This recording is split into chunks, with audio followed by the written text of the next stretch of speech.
A vida de Jacó é uma história poderosa, cheia de fé, engano e segundas chances.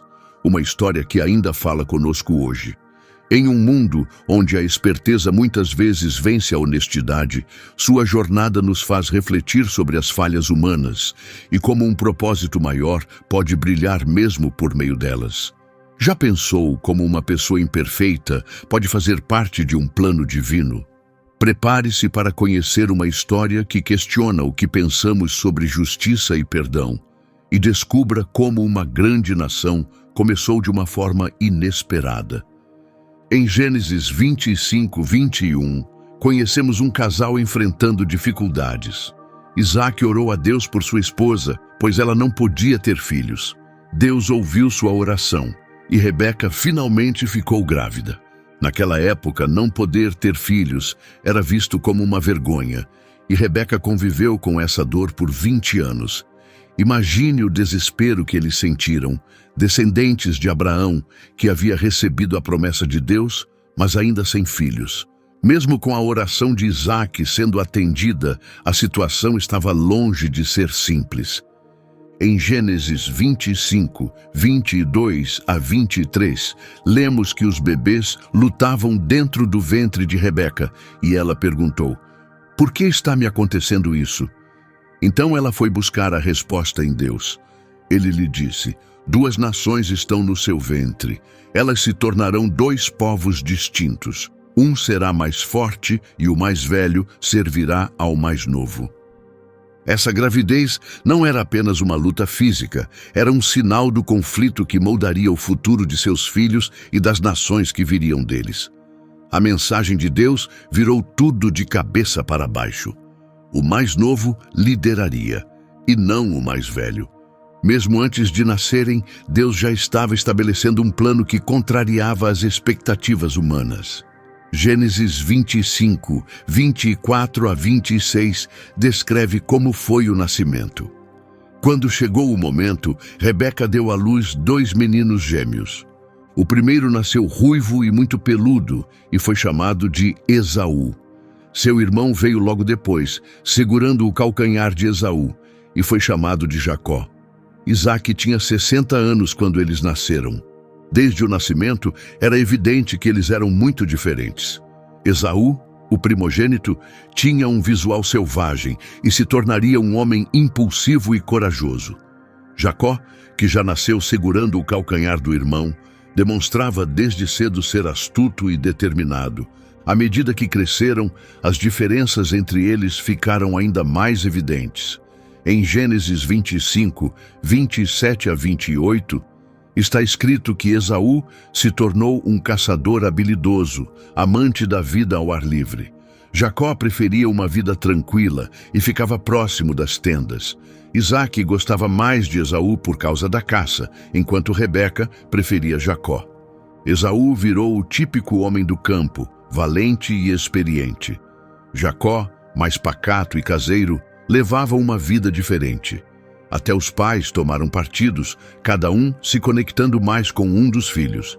Isaac tinha um laço especial com Esaú, enquanto Rebeca era mais próxima de Jacó. Essa preferência dentro da família plantou as sementes do conflito, revelando uma grande verdade. Quando os pais tratam os filhos de maneira desigual, isso pode gerar problemas duradouros. Um momento marcante na infância dos irmãos surgiu a partir de um acontecimento aparentemente pequeno, mas que mudou tudo. Em Gênesis 25:29-34, vemos que um dia Jacó estava preparando um ensopado quando Esaú voltou do campo completamente exausto. Ele disse: "Rápido, me dê um pouco desse ensopado vermelho. Estou morrendo de fome." Esse episódio lhe rendeu o apelido de Edom, que significa vermelho. Jacó, vendo uma oportunidade, respondeu: "Venda-me primeiro seus direitos de filho mais velho." Esaú retrucou: "Estou prestes a morrer, de que me serve a primogenitura?" Jacó insistiu: "Jure para mim agora." Então Esaú fez um juramento e abriu mão do seu direito de primogenitura. Só depois disso, Jacó lhe deu pão e ensopado de lentilhas. Esaú comeu, bebeu, levantou-se e foi embora, tratando sua primogenitura como se não valesse nada. Esse breve episódio revela muito sobre quem eles eram. Esaú agiu por impulso, guiado pela fome, e entregou algo de enorme valor, um papel que trazia honra, liderança e um legado espiritual. Sua reação exagerada mostra como ele se deixou levar pelas necessidades imediatas. Jacó, por outro lado, foi estratégico e viu uma chance de obter algo importante.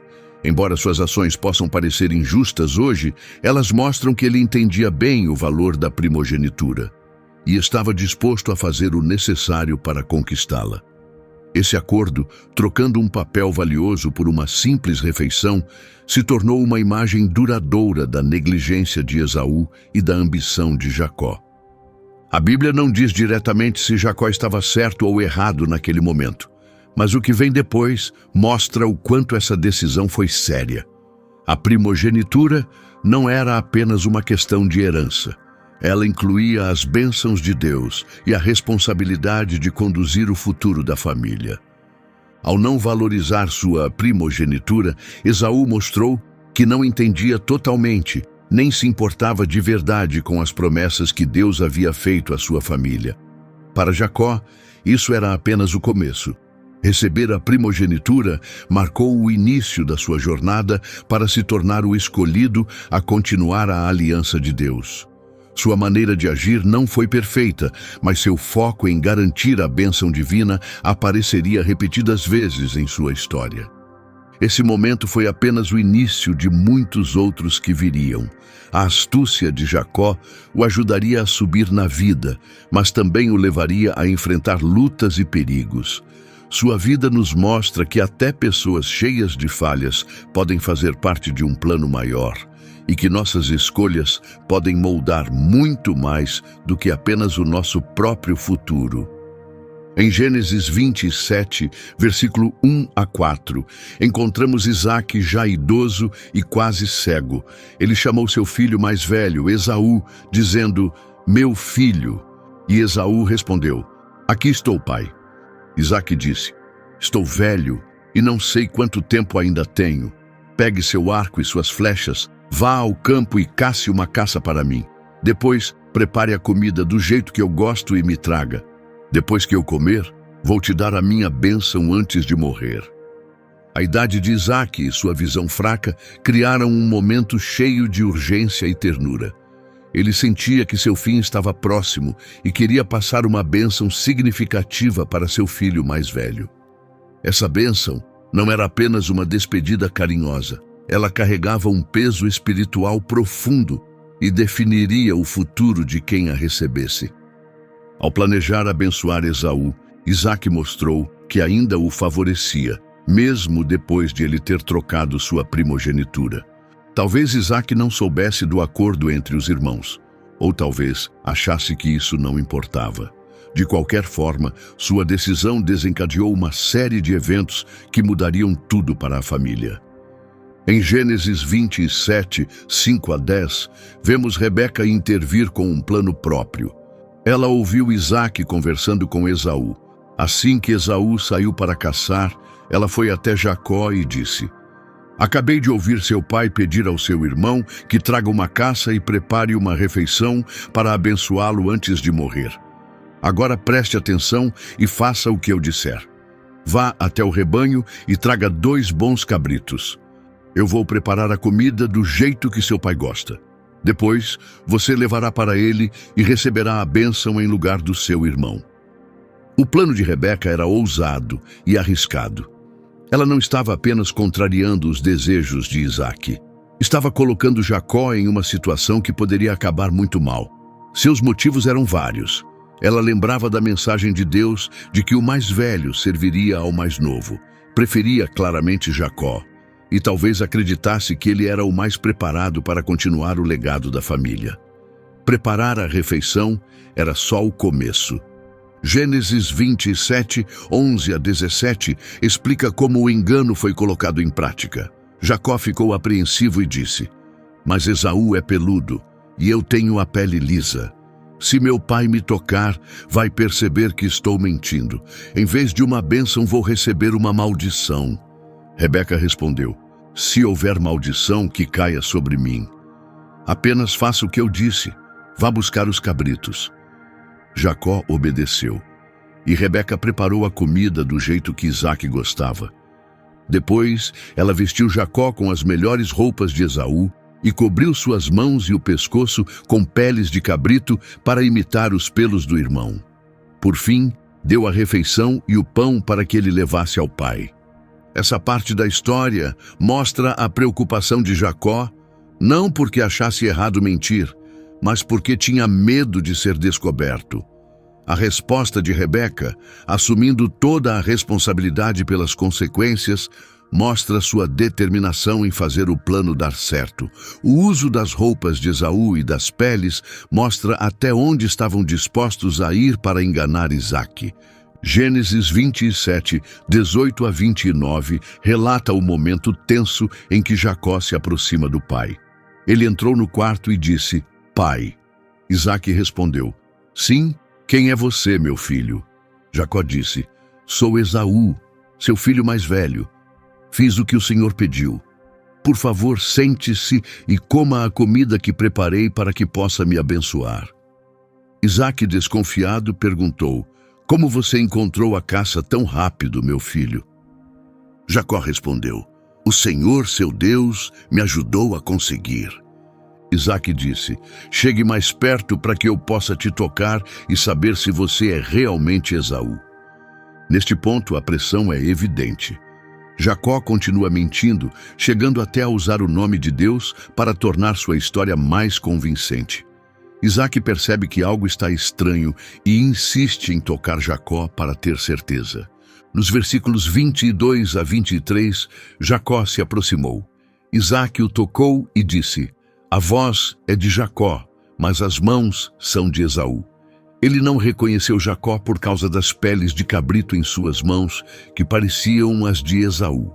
Assim, Isaque decidiu dar a bênção. Os sentidos de Isaque estavam em conflito. Seu ouvido reconheceu a voz de Jacó, mas o tato o convenceu do contrário. No fim, ele confiou no que sentiu e seguiu com a bênção. A bênção em si, nos versículos 27 a 29, é rica e cheia de promessas. Isaque sentiu o cheiro das roupas de Jacó e disse: Ah, o cheiro do meu filho é como o cheiro de um campo abençoado pelo Senhor. Que Deus lhe dê o orvalho do céu e a fartura da terra, muito trigo e vinho novo. Que outras nações o sirvam e povos se curvem diante de você. Seja senhor de seus irmãos e que os filhos de sua mãe se curvem diante de você. Maldito quem o amaldiçoar e bendito quem o abençoar. Essa bênção não tratava apenas de riqueza ou terras. Ela incluía autoridade, honra e um favor espiritual profundo. Também cumpria a profecia anterior: o mais velho serviria ao mais novo. O que acontece em seguida, em Gênesis 27, 30 a 35, é cheio de emoção e drama. Logo depois que Jacó saiu, Esaú voltou da caçada. Ele preparou a refeição e levou para Isaque, dizendo: Pai, sente-se e coma o que preparei para que me abençoe. Isaque perguntou: Quem é você? Esaú respondeu: Sou Esaú, seu primogênito. Isaque começou a tremer intensamente. Então quem foi que me trouxe comida? Eu comi e já dei minha bênção, e ela será mantida. Quando Esaú ouviu isso, gritou em desespero: Por favor, pai, abençoe-me também. Mas Isaque disse: Seu irmão me enganou e tomou sua bênção. A reação de Isaque, tremendo de medo, mostra o quanto ele ficou abalado com a verdade. Mesmo assim, suas palavras, e ele será abençoado, mostram que a bênção, uma vez dada, era definitiva. Não podia ser retirada. A bênção que Isaque deu não era apenas um desejo de pai. Era uma declaração profética que moldava o futuro. A dor de Esaú é clara em Gênesis 27, 36 a 38. Esaú disse: Não é à toa que o nome dele é Jacó. Ele já me enganou 2 vezes. Primeiro tomou minha primogenitura e agora tomou minha bênção. Pai, não sobrou nada para mim? Isaque respondeu: Eu o tornei seu senhor e lhe dei domínio sobre todos os parentes. Dei a ele trigo e vinho. O que mais posso dar a você, meu filho? Ainda suplicando, Esaú perguntou: Você só tem uma bênção, pai. Por favor, abençoe-me também. E então chorou alto e amargamente. A dor de Esaú é evidente e pela primeira vez ele realmente entende o valor da primogenitura e da bênção. Seu pedido por uma bênção restante é profundamente tocante. Isaque lhe dá uma bênção menor, em Gênesis 27, 39 a 40. Sua morada será longe da fartura da terra e longe do orvalho do céu. Você viverá pela espada e servirá seu irmão. Mas um dia, quando se cansar, quebrará esse jugo do seu pescoço. Essa promessa é muito diferente da que Jacó recebeu. Fala de dificuldades e conflitos, mas também contém uma esperança de liberdade futura para Esaú e seus descendentes. Mas a tristeza de Esaú logo se transforma em raiva. Gênesis 27, 41 diz que ele passou a guardar ódio de Jacó por ter roubado sua bênção. Pensou consigo mesmo: quando meu pai morrer e eu tiver terminado o luto, vou matar meu irmão Jacó. Essa ameaça mostra a gravidade da fúria de Esaú. A vida de Jacó agora estava em risco e algo precisava ser feito imediatamente. Em Gênesis 27, 42 a 45, Rebeca age mais uma vez. Ao ouvir o plano de Esaú, ela avisou Jacó: Seu irmão quer matá-lo.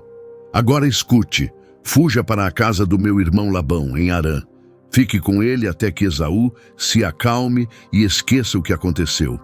Quando for seguro, mandarei chamá-lo de volta. Por que eu deveria perder os 2 filhos no mesmo dia? A atitude rápida de Rebeca salva Jacó mais uma vez. Ela não estava apenas protegendo-o do perigo. Ela também sabia da importância de manter viva a linhagem da família por meio de Jacó, o escolhido. Suas palavras finais revelam o medo de uma mãe, não só pela segurança de Jacó, mas também pelo que poderia acontecer com Esaú se levasse adiante seu plano mortal. A jornada de Jacó para Harã, que começa em Gênesis 28, versículos 1 a 5, abre um novo capítulo em sua história. Isaque chamou Jacó e lhe deu outra bênção. Dessa vez, também lhe deu instruções. Não se case com uma mulher cananeia. Vá depressa para Padã-Arã, a casa de seu avô Betuel. Encontre uma esposa entre as filhas de Labão, irmão de sua mãe. Que o Deus Todo-Poderoso o abençoe, lhe dê muitos filhos e faça de você um grande povo. Que ele lhe conceda a mesma bênção que deu a Abraão, para que você e seus descendentes tomem posse desta terra onde agora vive como estrangeiro, a terra que Deus deu a Abraão. Então Jacó partiu para Padã-Arã, rumo à casa de Labão, filho de Betuel, o arameu, irmão de Rebeca. Esse momento é importante porque Isaque agora abençoa Jacó conscientemente, mostrando que aceitou o que aconteceu. Em vez de insistir no que desejava, Isaque se alinha com o plano de Deus. Ele também reforça a importância de manter a linhagem da família pura, orientando Jacó a casar-se com alguém do seu povo, e não com mulheres de outras nações ao redor. Assim Jacó parte. Atrás dele fica um lar quebrado, um irmão furioso e uma mãe que o mandou embora para protegê-lo. Mas essa viagem não é apenas uma fuga do perigo, é o começo de sua transformação pessoal. Ao longo do caminho, suas experiências o moldarão no homem que mais tarde será conhecido como Israel, o pai de uma grande nação. A história de seu engano e fuga nos lembra que, mesmo quando nossas ações são motivadas pelo medo ou egoísmo, ainda podem fazer parte de algo maior. Ela também mostra como nossas escolhas podem impactar outras pessoas por muito tempo, especialmente dentro da família. Em Gênesis 28, 10 a 11, Jacó inicia sua jornada. Saiu de Berseba e seguiu em direção a Harã. Certa noite, depois de andar uma boa distância, parou para descansar ao pôr do sol. Pegou uma pedra, colocou-a como travesseiro e deitou-se para dormir. Imagine Jacó nesse momento, sozinho pela primeira vez, longe de casa, deitado sob o céu estrelado com apenas uma pedra para apoiar a cabeça. É nesse momento de isolamento e fragilidade que Deus se revela a ele em um sonho extraordinário. Gênesis 28, 12 a 15 descreve o que Jacó viu. Ele sonhou com uma escada que ia da terra até o céu, com anjos subindo e descendo por ela. No topo estava o Senhor, que lhe disse: Eu sou o Senhor, o Deus de seu avô Abraão e de seu pai Isaque. Darei a você e à sua descendência esta terra onde está deitado. Seus descendentes serão tão numerosos quanto o pó da terra e se espalharão para o oeste, leste, norte e sul. Por meio da sua família, todas as nações da terra serão abençoadas. Eu estarei com você. Vou protegê-lo onde quer que vá e trarei você de volta a esta terra. Não o deixarei até cumprir tudo o que prometi. Esse sonho, conhecido como a Escada de Jacó, é uma imagem viva da ligação entre o céu e a terra. Mostra que Deus está próximo, mesmo nos momentos solitários ou incertos. Nessa visão, Deus confirma pessoalmente as promessas que antes havia feito a Abraão e a Isaque, agora transmitindo-as diretamente a Jacó. Em Gênesis 28, 21 a 22, vemos uma virada na jornada espiritual de Jacó. Ao acordar do sonho, ele disse: Certamente o Senhor está neste lugar, e eu não sabia. Ele ficou tomado de temor e disse: Este lugar é maravilhoso, deve ser a casa de Deus, o próprio portão dos céus. Logo cedo, Jacó pegou a pedra que usara como travesseiro, colocou-a de pé como um marco e derramou óleo sobre ela para consagrá-la. Ele chamou aquele lugar de Betel, que significa casa de Deus, embora antes se chamasse Luz. Então, Jacó fez um voto: Se Deus estiver comigo nesta viagem, me der comida e roupa e me trouxer de volta em segurança à casa de meu pai, então ele será o meu Deus. Esta pedra que levantei será um símbolo da casa de Deus e eu lhe darei o dízimo de tudo o que ele me der. Esse momento marca uma mudança profunda na fé de Jacó. Pela primeira vez, ele aceita Deus de forma pessoal, não apenas como o Deus de seus antepassados, mas como seu próprio Deus.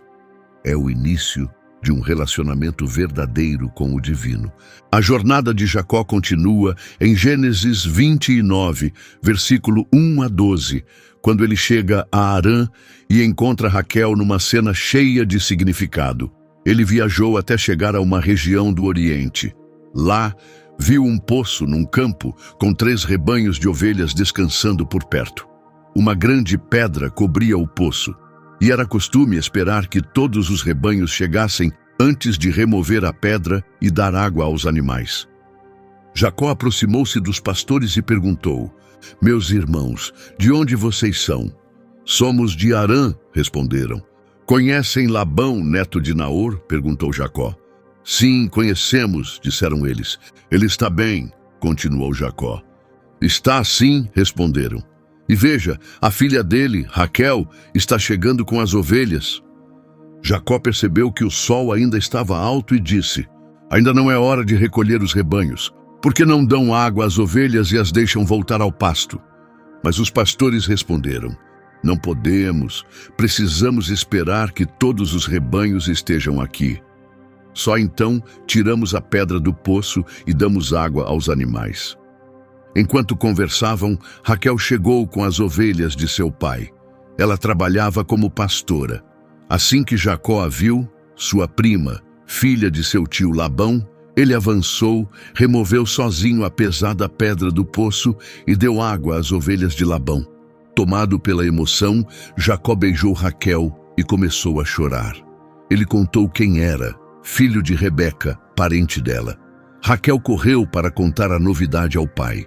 O encontro de Jacó com Raquel no poço lembra momentos anteriores na história de sua família, como quando o servo de Abraão conheceu Rebeca de forma parecida. Essa conexão mostra como esses encontros junto ao poço são importantes na narrativa das promessas de Deus. O ato de Jacó, ao mover sozinho a pedra pesada, revela não só sua força, mas também sua vontade de impressionar Raquel. Gênesis 29, 13 a 14 descreve uma recepção calorosa. Assim que Labão soube que o filho de sua irmã havia chegado, correu para encontrá-lo, abraçou-o, beijou-o e o levou para casa. Jacó contou tudo o que havia acontecido. Labão respondeu: "Você é do meu sangue, é da minha família." Mas aquela recepção calorosa logo se transformou num acordo de trabalho. Em Gênesis 29, 15 a 20, Labão disse: "Só porque você é meu parente, não significa que deve trabalhar de graça. Diga qual salário quer receber." Labão tinha 2 filhas, Lia, a mais velha, e Raquel, a mais nova. Lia tinha olhos delicados, ou sem brilho, enquanto Raquel era bonita de rosto e de corpo. Jacó estava apaixonado por Raquel. Ele disse: "Trabalharei 7 anos por você se me der Raquel como esposa." Labão concordou: "Melhor que eu a dê a você do que a um estranho. Fique aqui comigo e trabalhe." Então Jacó trabalhou 7 anos para conquistar a mão de Raquel. Mas, por amá-la tanto, esse tempo lhe pareceu apenas alguns dias. Esse acordo mostra tanto a paixão de Jacó por Raquel, quanto a astúcia de Labão nos assuntos familiares. Também é carregado de ironia. Jacó, que um dia usou engano para tomar algo que não era seu, agora serve pacientemente por anos para conquistar a mulher que ama. Mas as coisas não saíram como planejado. Em Gênesis 29, 21 a 25, Jacó finalmente disse a Labão: "Meu prazo terminou, me dê minha esposa para que possamos nos unir." Labão organizou uma festa de casamento e convidou todos. Mas, à noite, levou Lia em segredo para Jacó, e ele dormiu com ela, sem perceber a troca. Labão também deu a Lia uma serva chamada Zilpa. Quando Jacó acordou e viu Lia, ficou chocado. Perguntou a Labão: "O que foi que você fez? Trabalhei por Raquel. Por que me enganou?" Esse momento é cheio de ironia. Anos antes, Jacó havia enganado seu pai cego no escuro. Agora, na escuridão da noite de núpcias, ele é quem é enganado. Sua pergunta a Labão: "Por que me enganaste?" ecoa o que Esaú poderia ter lhe dito há muito tempo. Em Gênesis 29, 26 a 30, Labão explicou: "Aqui não é costume casar a filha mais nova antes da mais velha. Termine a semana de núpcias com Lia e depois lhe darei Raquel também, se você concordar em trabalhar mais 7 anos. Jacó aceitou as condições, completou a semana de núpcias com Lia, e então Labão lhe deu Raquel. Raquel também recebeu uma serva, Bila. Jacó também dormiu com Raquel, e ficou claro que ele a amava mais do que Lia. Assim ele concordou em trabalhar mais 7 anos para Labão. Agora casado com as 2 irmãs, Jacó se viu numa situação difícil, uma que traria anos de tensão. Sua preferência por Raquel refletia o mesmo tipo de favoritismo que seus pais haviam demonstrado, continuando um padrão de conflitos familiares. Com o passar do tempo, nasceram filhos nesse lar complicado. Em Gênesis 29, 31 a 35 e 30, 1 a 24, Lia foi a primeira a ter filhos: Rúben, Simeão, Levi e Judá. Enquanto isso, Raquel não conseguia engravidar. Desesperada para dar um filho a Jacó, ela ofereceu sua serva Bila, que teve 2 filhos, Dan e Naftali. Lia, ao perceber que já não estava tendo mais filhos, deu sua serva Zilpa a Jacó. Zilpa deu à luz a Gade e a Azer. Mais tarde, Lia teve mais 2 filhos, Issacar e Zebulon. Por fim, Raquel engravidou e deu à luz José. Esse capítulo inteiro é marcado por rivalidade.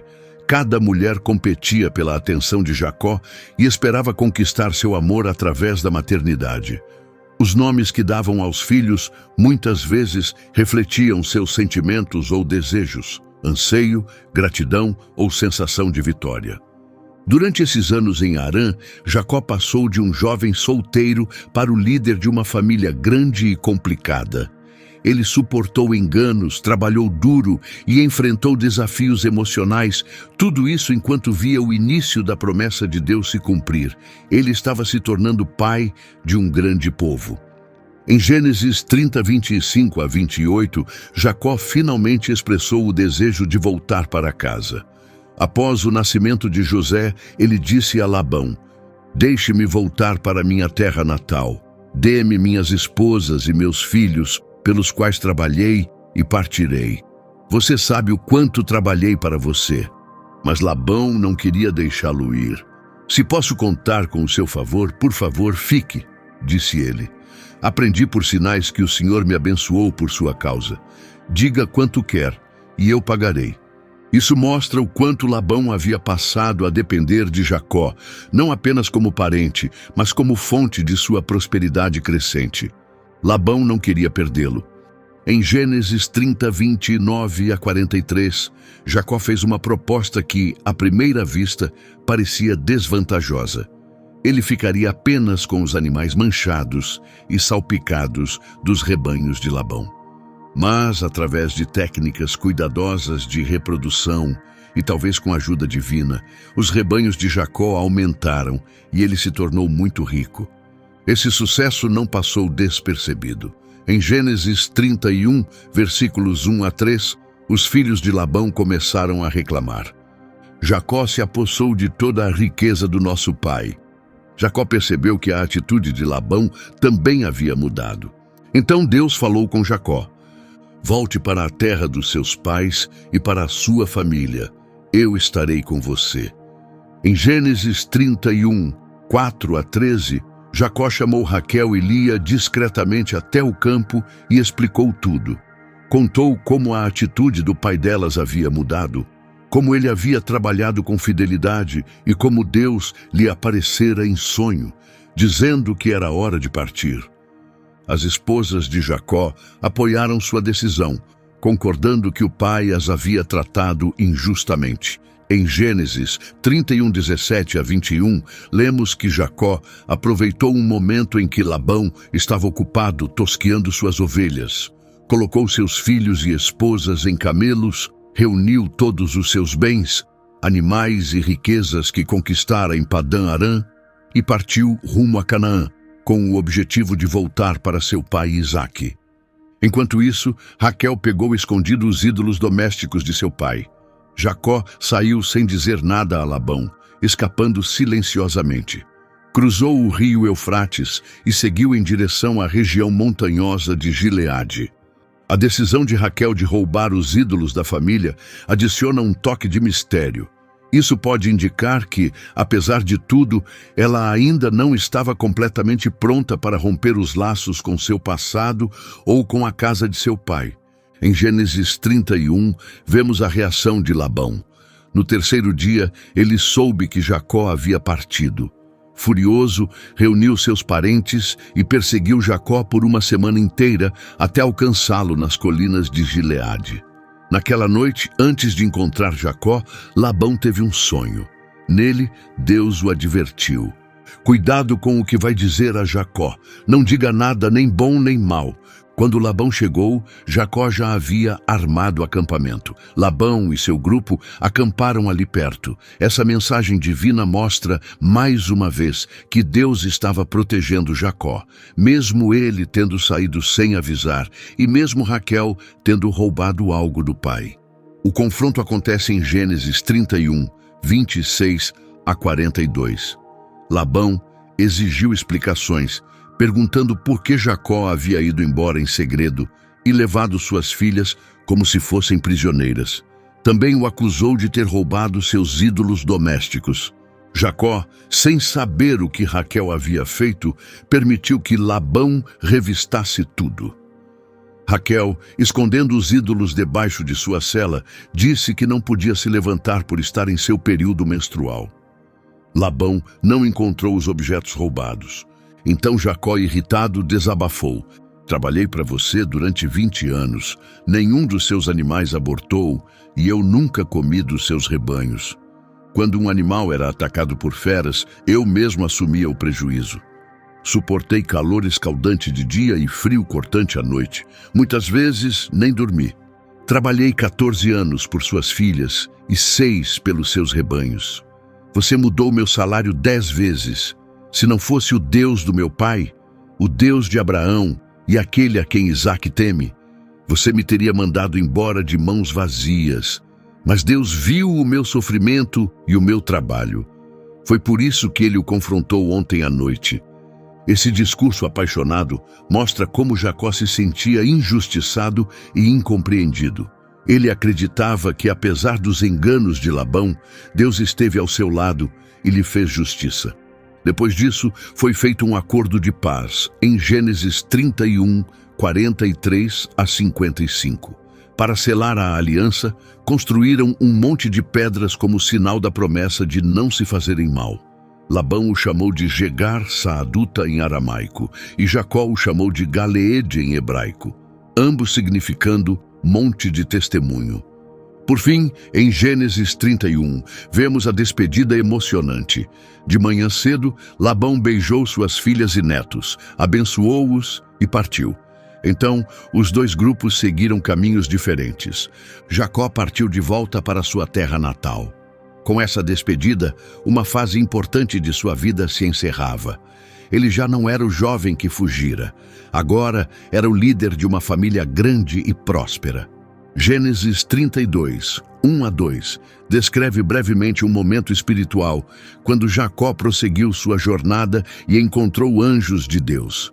Ao vê-los, disse: "Este é o acampamento de Deus", e chamou aquele lugar de Maanaim. Esse evento lembrou a Jacó que Deus ainda estava com ele, cuidando de tudo e preparando o que estava por vir. Em Gênesis 32, 3 a 21, Jacó começa a se preparar para reencontrar Esaú. Ele envia mensageiros à frente para anunciar seu retorno. Mas quando eles voltam dizendo que Esaú vem ao encontro dele com 400 homens, Jacó fica profundamente assustado. Para proteger sua família, ele a divide em 2 grupos, pensando: se Esaú atacar um grupo, talvez o outro consiga escapar. Aterrorizado, Jacó ora a Deus: "Deus de meus pais, Abraão e Isaque, tu me disseste para voltar à minha terra e à minha família, prometendo me abençoar. Não sou digno de toda a bondade e fidelidade que me mostrastes. Quando cruzei o rio Jordão, eu só tinha meu cajado. Agora me tornei 2 acampamentos. Por favor, salva-me de Esaú. Tenho medo de que ele me ataque junto com as mães e os filhos. Mas tu prometeste me abençoar e fazer meus descendentes tão numerosos quanto os grãos de areia do mar." Essa oração sincera mostra o profundo medo de Jacó, misturado com sua confiança nas promessas de Deus.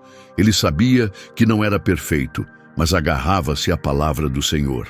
Esperando acalmar o coração de Esaú, Jacó também enviou presentes generosos em várias remessas, na esperança de apaziguar a ira do irmão.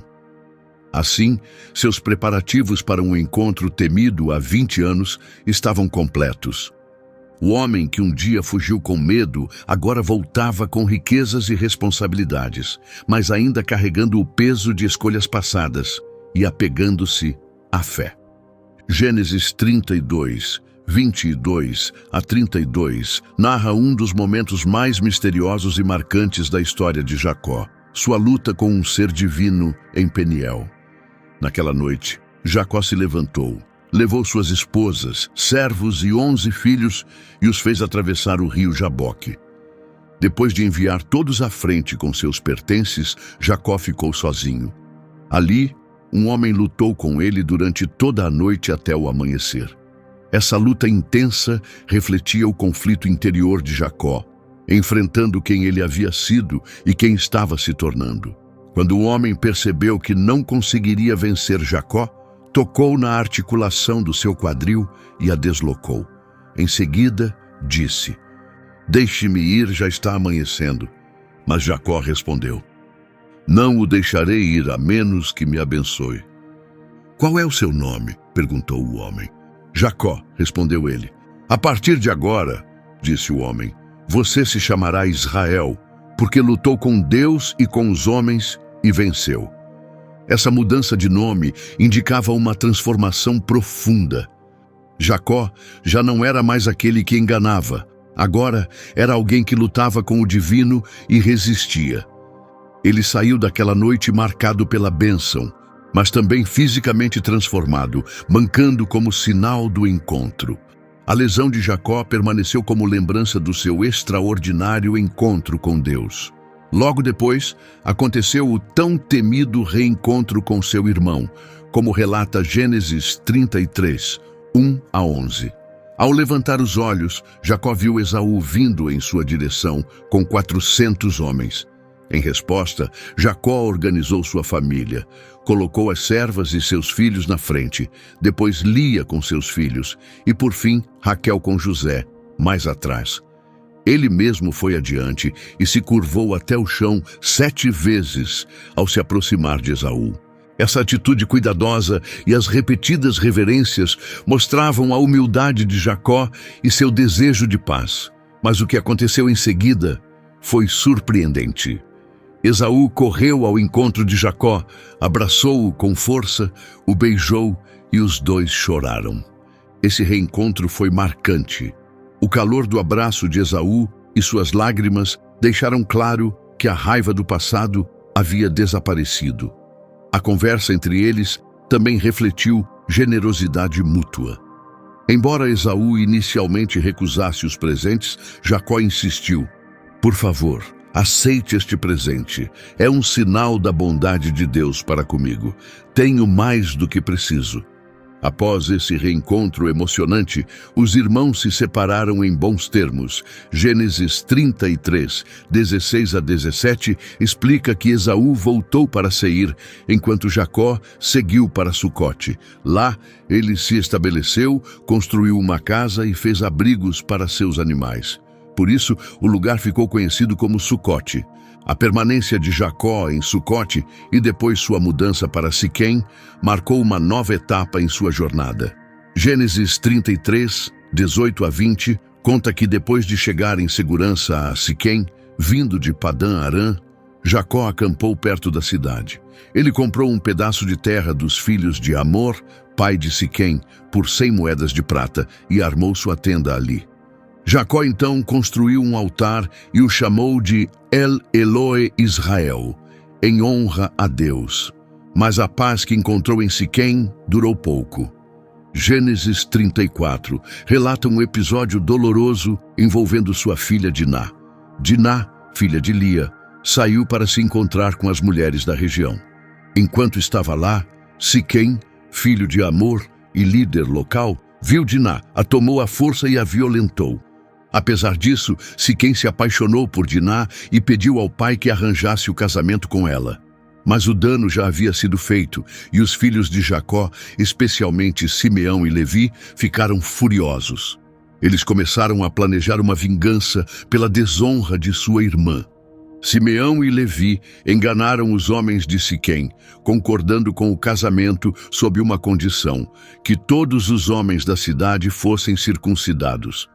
Os siquemitas aceitaram, mas enquanto ainda sentiam dor e se recuperavam, Simeão e Levi atacaram com brutalidade. Mataram todos os homens da cidade.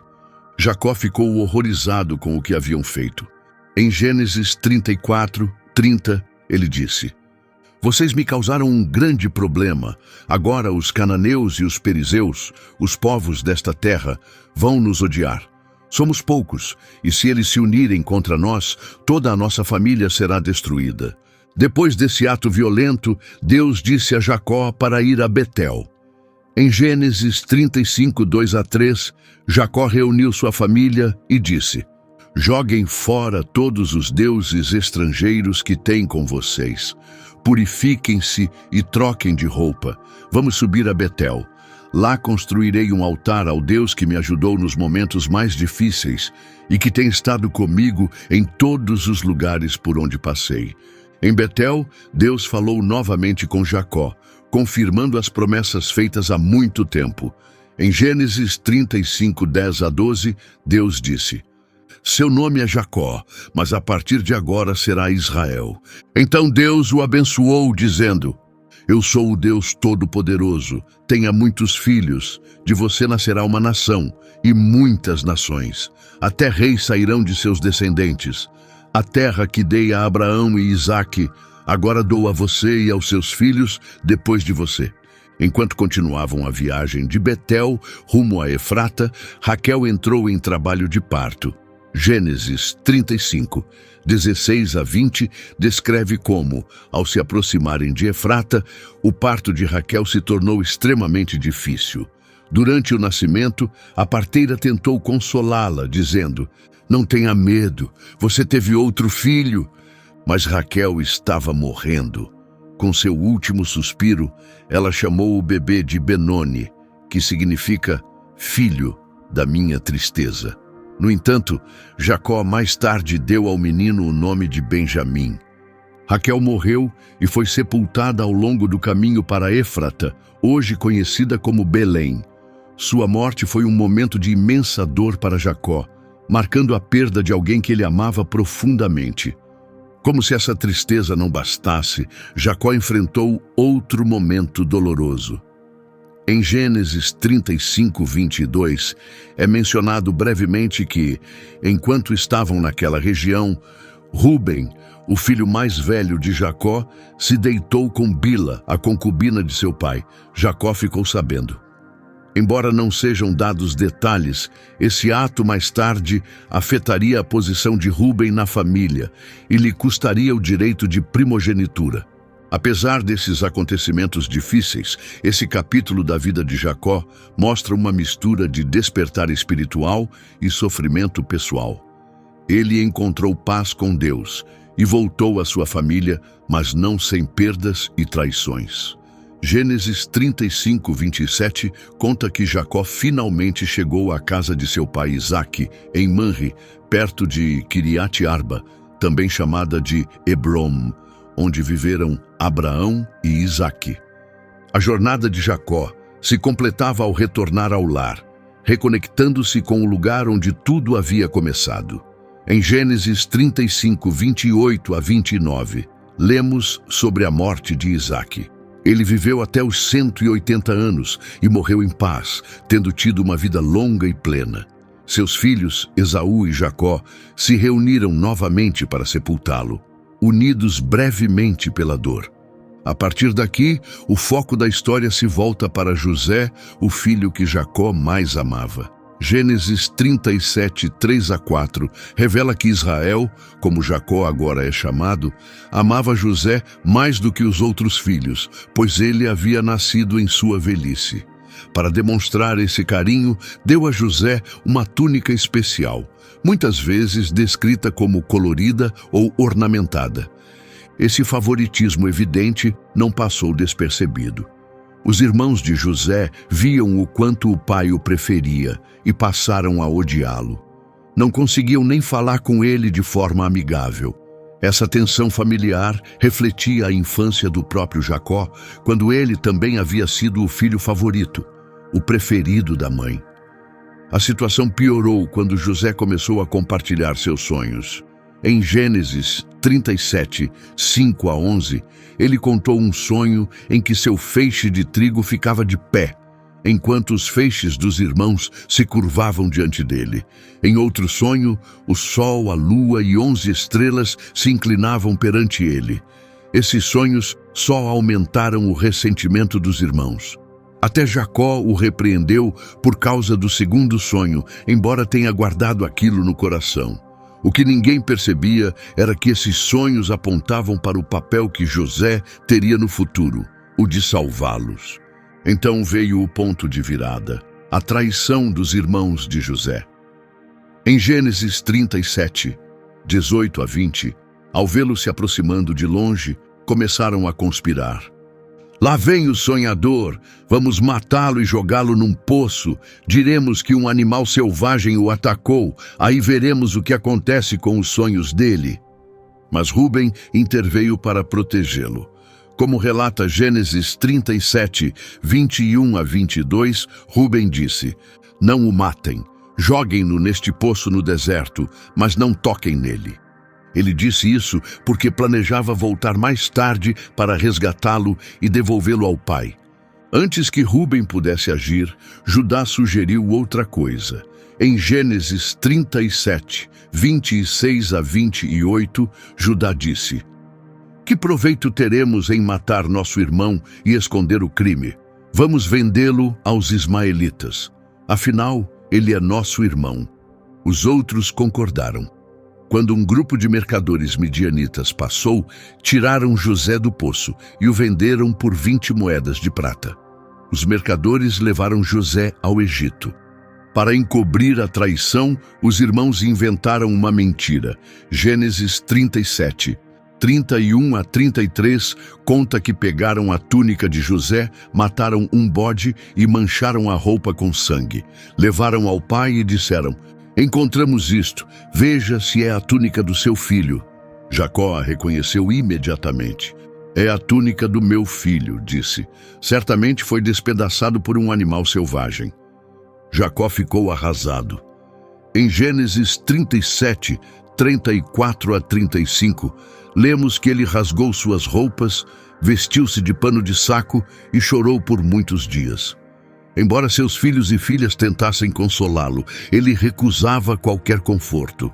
Chorarei meu filho até o fim da minha vida, dizia. E assim, Jacó mergulhou numa tristeza profunda. Seu coração partido por José o acompanharia por muitos anos, lançando uma sombra duradoura sobre sua vida. Ele não fazia ideia de que seu filho amado ainda estava vivo. Mais tarde, durante um período de fome severa em Canaã, a história toma um novo rumo. Em Gênesis 42, Jacó descobre que há alimento disponível no Egito. Ele diz a seus filhos: Por que estão aí parados? Ouvi dizer que há trigo no Egito. Vão até lá e comprem, para que não morramos de fome. Essa decisão desencadeia uma série de acontecimentos que acabarão levando a um reencontro familiar inesperado. Mas antes disso, surgem novos desafios.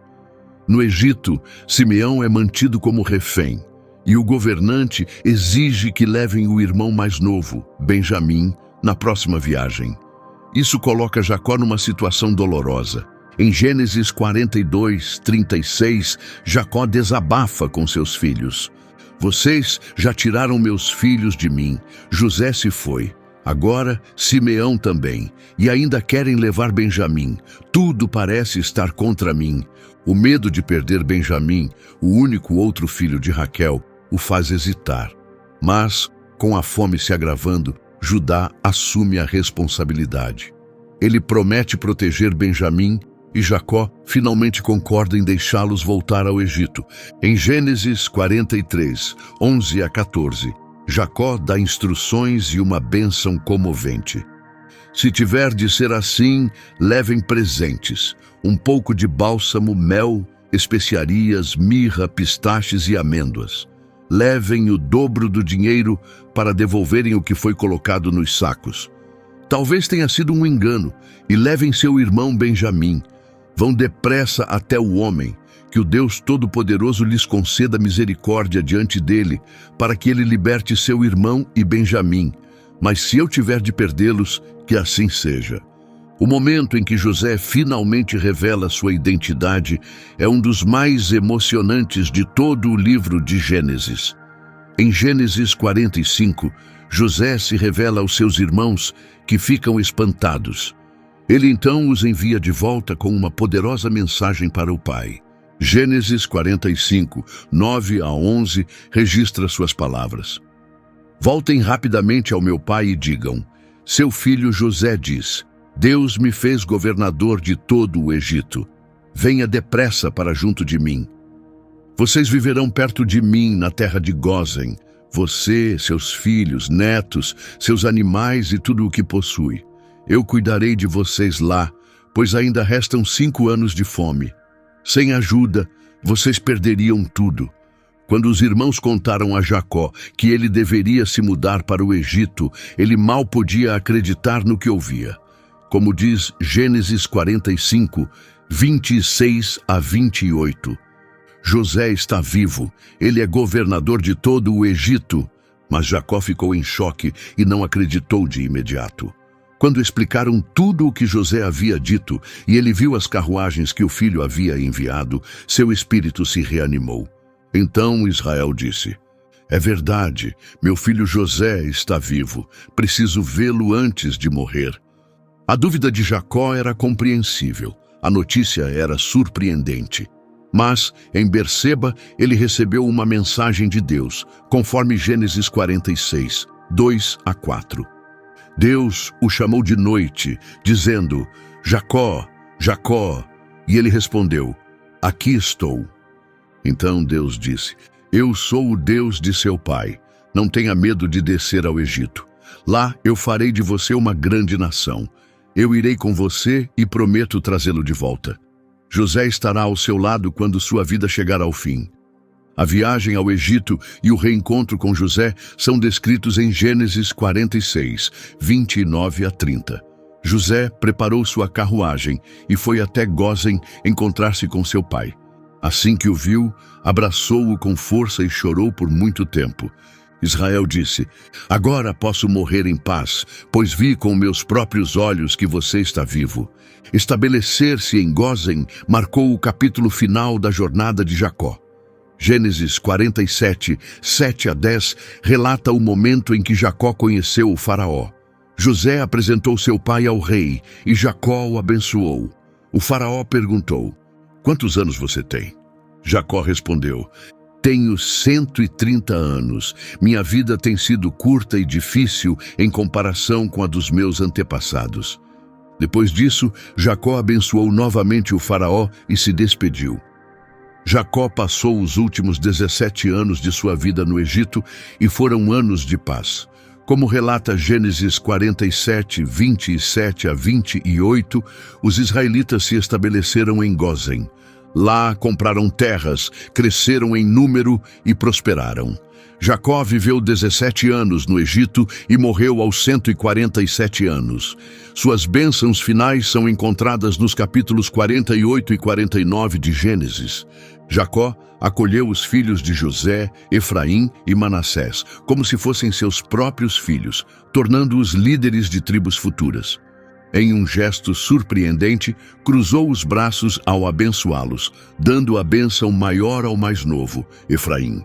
Esse gesto refletia a própria história de vida de Jacó. As bênçãos que ele deu a cada um de seus 12 filhos, descritas em Gênesis 49, são cheias de significado profundo. Alguns filhos receberam promessas de grandeza, enquanto outros foram advertidos por suas ações. Essas palavras moldariam o futuro de cada tribo de Israel. Jacó foi muito claro sobre onde queria ser sepultado. Gênesis 49, 29-32, nos conta que ele deu a seguinte instrução: estou prestes a me reunir com meus antepassados. Sepultem-me com eles na caverna de Macpela, perto de Manre, em Canaã. É o local de sepultamento que Abraão comprou de Efron, o Hitita. Ele explicou que ali estavam sepultados Abraão e Sara, bem como Isaque e Rebeca. Jacó também havia enterrado Lia naquele lugar. Gênesis 49, 33-50, 3 conta que depois de dizer essas últimas palavras, Jacó deitou-se, deu seu último suspiro e partiu em paz. José ficou arrasado, abraçou seu pai, chorou sobre ele e o beijou. José mandou que os médicos reais embalsamassem seu pai, um processo que durou 40 dias. Depois disso, o povo do Egito chorou por Jacó durante 70 dias, demonstrando grande respeito. Gênesis 57-13 descreve o impressionante funeral. José, seus irmãos e muitos oficiais egípcios viajaram com o corpo de Jacó até Canaã, para sepultá-lo na mesma caverna onde estavam seus antepassados, encerrando com honra a longa vida de Jacó. Embora sua história tenha terminado ali, o legado de Jacó continuou. Sua vida foi cheia de altos e baixos, momentos de engano, dor e luta, mas também de perdão e crescimento. Em tudo isso, Deus nunca o abandonou. A jornada de Jacó mostra como até nossos erros e dificuldades podem fazer parte de algo maior. O que a história de Jacó significa para você? Você se viu refletido em sua jornada? Se este vídeo te fez pensar ou te inspirou de alguma forma, compartilhe com alguém que também precisa ouvir essa mensagem. A vida de Jacó nos lembra que qualquer pessoa pode mudar e que nunca é tarde para um novo começo. Se você gostou deste vídeo, inscreva-se no canal e ative as notificações para não perder mais histórias como esta. Histórias que nos ensinam lições poderosas por meio da vida de personagens bíblicos. Assim como Deus esteve presente na vida de Jacó, Ele também quer fazer parte da sua. Obrigado por assistir. Nos vemos no próximo vídeo.